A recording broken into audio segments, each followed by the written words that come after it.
Welcome to the 1111 Synchronized Podcast, a daily broadcast. Hope this is meeting and greeting you in the highest of the spirits. Good vibes and good days, everyone. If you have any topic requests, please send them in. Inbox me, direct message me on Instagram at AgentK21 Podcast. On Instagram or Twitter at AgentK21. Let's go. Hit me up with those requests. If you'd like to be a feature, let me know. If you want a shout out, I'm the plug. Hit me up. And happy Black History Month, everyone. Happy Black History Month. I hope everyone is celebrating in their own unique, diverse way. And today I'm going to give a shout out to a series that is on Netflix. Another shout out for this series that's on Netflix. It's called They've Gotta Have Us. And I haven't seen it yet, but from the previews, I like what it's talking about. It looks like a documentary type of style of interviewing, different leaders and pioneers of our time in the arts. And it looks like it's about inclusion and diversity and, equality and things like that. And just dropping some wisdom. So I'm dropping some gems on you guys today to go check out They've Gotta Have Us. They've Gotta Have Us on Netflix. Check that out. How's everyone feeling out there? Is everyone feeling the Mercury Retrograde vibes? I'm feeling the vibe. Are y'all feeling the vibe? All right, for those who do not know, we are in Mercury Retrograde season. And basically what happens in a retrograde is a planet begins to spin backwardsly on its axis. And Mercury being the planet of communication, it can disrupt communication far as, technology, social medias, telephones, satellites, images, perceptions, communication styles between people. It can really interact and cause some havoc, all right? Now, I'm really feeling this retrograde season right now. Like, it's intense. And I'm like, oh, this is intense. And anytime something intense like this is happening, you know that it's like happening in different realms, that it's like serving such a great purpose. And everyone just fasten your seatbelts, get buckled up, because I don't know how it's been hitting for other people, but this joint is hitting. And, typically I don't even notice retrograde season because I'm kind of an island to myself. I thrive in hermit style, so I'm not typically around a lot of people, but relationships help us see and trigger those unhealed wounds. And that's basically what I feel this whole season is about right now, is illuminating the things that are, needing to be integrated to become whole. And so I'm going to read some things about retrograde season to you guys. But before I do, I just want to say, wherever we are in our journeys, to take the lesson. No matter how people trigger us, irritate us, annoy us, the miscommunications that happen, remember that we're on our path, and on our path, it's a growing process. Learning and growing is a continuation. Once those things stop, it's checkout time. And so continue to seek the lesson underneath the pain, underneath the irritation, underneath the resolve. Try to find, what is this teaching me in this moment? And learning from the lesson without focusing on the situation or the person or the circumstance. Take all of that out of the equation. Remember that all of this is about you. At the end of the day, it's all about you and it's all for you. The universe isn't against you. The universe is for you. And it's working everything for your good. And you just got to flip that perception to see how it's working for your good. If you're looking at it as it's not. Because when you look at it as it is, you realize, oh, this is what I needed right now. This is helping me. This is sustaining me. And, as painful as these lessons can be, they're vital. And give yourself grace and permission to make mistakes. Mistakes are a part of life. Forgive yourself. You're going to make mistakes. The point is that you get up every day and you try. That you don't have to compare yourself to anyone else's journey. You don't have to compare yourself even to who you were 2 minutes ago. Just acknowledge that you're listening to this podcast. Oh, you're definitely trying. If you're listening to these podcasts, there's a special place in my heart for people who listen to podcasts, because to listen to someone talk is is just beautiful. And I definitely thank all the people who are listening. But if you're listening, you have the spirit in you to want to try and to succeed. And maybe you just enjoy these topics too. But wherever you're at, just know that if no one else has said it, I'm proud of you. And mistakes are a part of learning. It's not about perfection. It's about excellence. So show up every day and do your best. And you're well on your way. You're well on your way.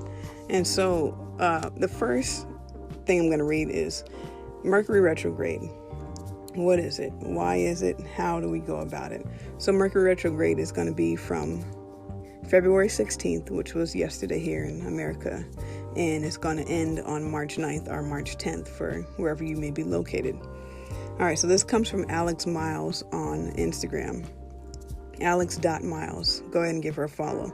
She says, Mercury is the messenger of the cosmos. During its retrograde, it spins backwards and delves deep into our past. It churns up any messages or lessons we have missed or haven't been open to learning and accepting. Expect heightened senses and enhanced intuitive abilities, extremely vivid dreams and possibly nightmares, mishaps and malfunctions when we hurry around, miscommunications when we don't pay attention, feeling compelled to slow down, rest, and regroup. People from the past reappearing for closure, synchronicities and numbers 11, 11, 22, 20, 20, and 333. All right, guys. So, yeah, just for those who are not aware, spread the word so that everyone else can be aware. Hey, let's maybe not make a big decision right now in retrograde season.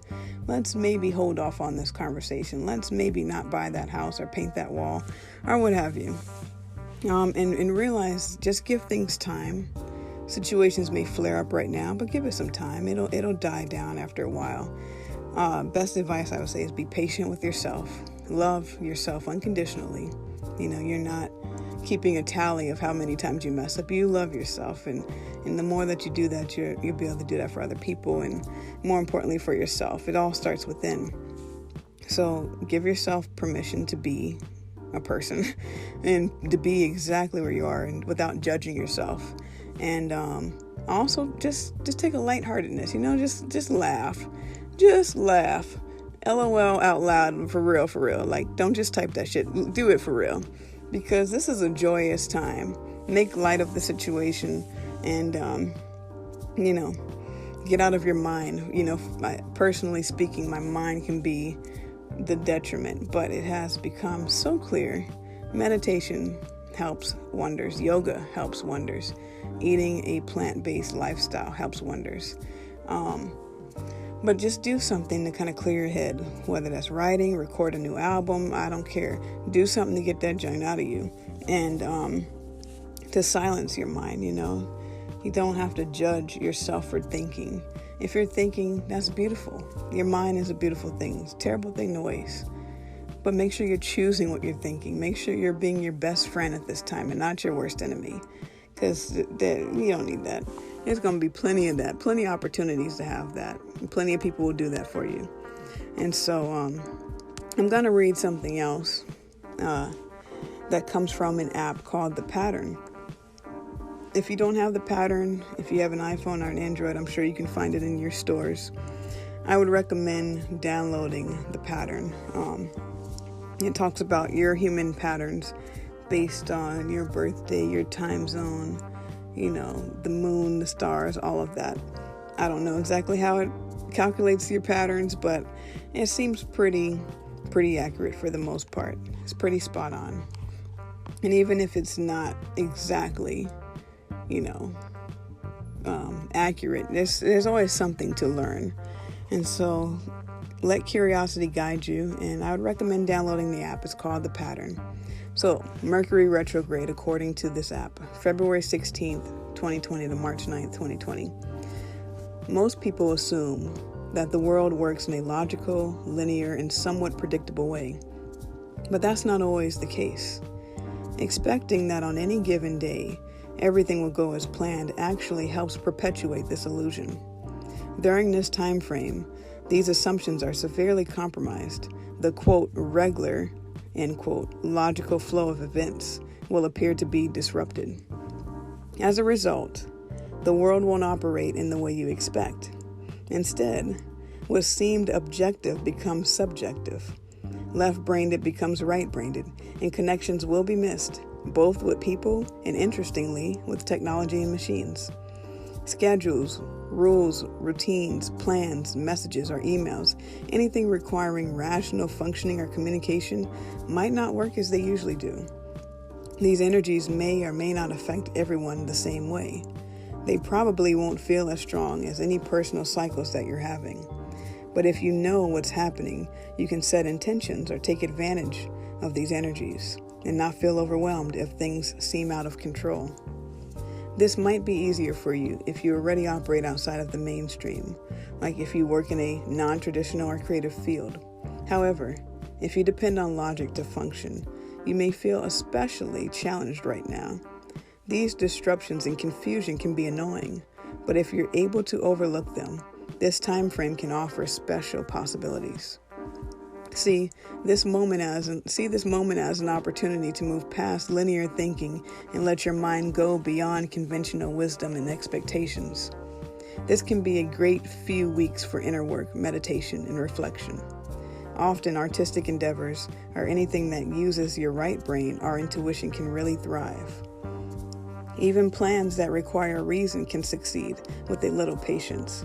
And the realization that others around you are probably a little unclear and inconsistent as well. But without taking these hiccups into account, you could easily experience confusion, frustration, and exasperation during this time. The purpose of this cycle is to alter any assumptions that life will always proceed logically. Along with the rest of humanity, you're being given an experience where your perception, cognition, and communication are being altered. It's also a good opportunity to let go of any strong attachment or stubbornness you may have around what's, quote, normal in terms of your everyday routines and habits. In any case, this isn't an ideal time to launch an ambitious or significant project like buying a home or planning a major event like a wedding or a surgical procedure. Don't worry. If you can't avoid it, just be open to the possibility that everything may not proceed as smoothly as you like. The exception is, if you're very clear about your intention, if you know without a doubt what you're doing and why, then it shouldn't be a problem. However, if there are doubts, then they'll likely be amplified now, and the effects could linger for quite some time, even if they don't show up right away. If you have the option, wait until this cycle has passed.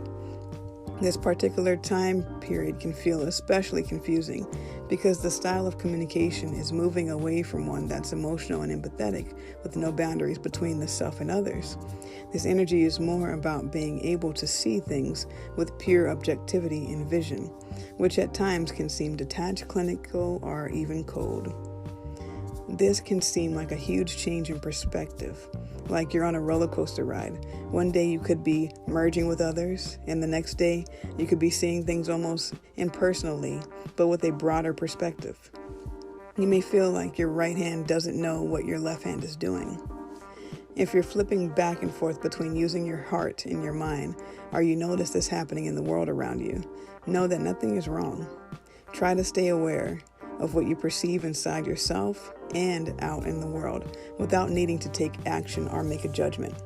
Ideally, you can learn to sense into other people's reality without getting lost in it and develop the capacity for having a detached overview. In any case, during this time, try to stay connected to your own inner experience. If something happens that doesn't make sense to you, don't take it too seriously. This time frame lasts until March 10th. And so, yeah, those are my resources for encouraging the general population. And if you have that app and you've read that, then you're well aware. But this retrograde season feels different somehow. It feels different. I don't know if it's because it feels so massive, but it feels different somehow. And I feel like I've been experiencing it, particularly among my friend group, more obviously. And I'm like, whoa, this is really cool. Let me investigate. And there's been so many lessons that I've learned from this season. And I think that it's important to recognize those lessons. And one lesson that I'll share, I'll share two lessons. One lesson is to take people's best interests at heart. When we love from a full cup, we're able to see people and hear people. And Teal Swan says, when you love something, you take it as a part of yourself. So when you love something, you're able to see what's in that person's best interest, So if you notice someone is doing work and they're getting distracted because you turn the TV on, taking their best interest is, turning the TV off and maybe going into another room and watching TV there. That's just being considerate. And, I think the flip side of it is oftentimes we can become so self-reliant. So if we are in the same room with someone who's doing work, they're studying or something, we turn the TV on and say that person says, yeah, it's okay if you turn the TV on. And you see that person getting distracted. There's one of two ways that we can tend to perceive it. We can perceive it as, hey, this person said I could turn the TV on, and they're getting distracted. That's their responsibility to say, can you turn that TV off? Or we choose to innately turn the TV off ourselves because we see, hey, my friend or this person is getting distracted. Let me help them out. I'm going to make sure that they are on track. And so that's one thing that has been circulating, is just to really take people's best interests at heart, because I feel like in some ways the self-love movement can be misconstrued for selfishness. And it's like, no, I do have to protect my own energy and my own thoughts, etc., become my own best friend. But it shouldn't, I shouldn't say it shouldn't, but if it impedes on other people's best interests, then that's not being very loving either. So, and I'm going to talk more about the whole self-love thing, because I feel that it's a twofold thing, and I feel like it's a generational thing, actually, of one generation saying self-love is the devil, and the other generation is saying self-love is my angel and it's needed. And it's just like feeling caught between the two generations. And I feel like my generation is the one smack dab in the middle between the self-love movement and the self-sabotage movement. So I don't know. But just take this whole season in stride and learn the lessons. And the other lesson that I really started to integrate was the duality within myself, the confusion, and finding stability and solid footing for it. And so a lot of times we fragment ourselves because we're at war within ourselves. And so we have different parts. We say yes when we mean to say no. We say no when we want to say yes. That kind of stuff, and establishing and maintaining those boundaries, is basically what this has all brought to surface, and so many other beautiful, beautiful lessons of growth. And I would recommend writing them down. I would recommend writing them down and say, whoa, this situation showed me this about myself. This situation showed me this about this person. This situation showed me what I'm not going to tolerate. This situation showed me what I need to work on. And because this is going to be a time for integrating and bringing wholeness and awareness. And be kind to yourself through it. Be kind to yourself through it. And yes, I believe that I have spoken for much longer than I wanted to. Oh, not too bad. But this retrograde season, I don't know what it is. It's something. I'm kind of enjoying it because I'm just one of those fanatics, I guess, about I'm a thrill seeker, you could say, when it comes to growth and spirituality. So it's like it can be painful, definitely, but it's like so beautiful on the other side. So take good care. Please be kind to yourself, and just breathe, and show up for yourself. And you make a mistake, forgive yourself, and just learn from it. And I will be with you guys until next time.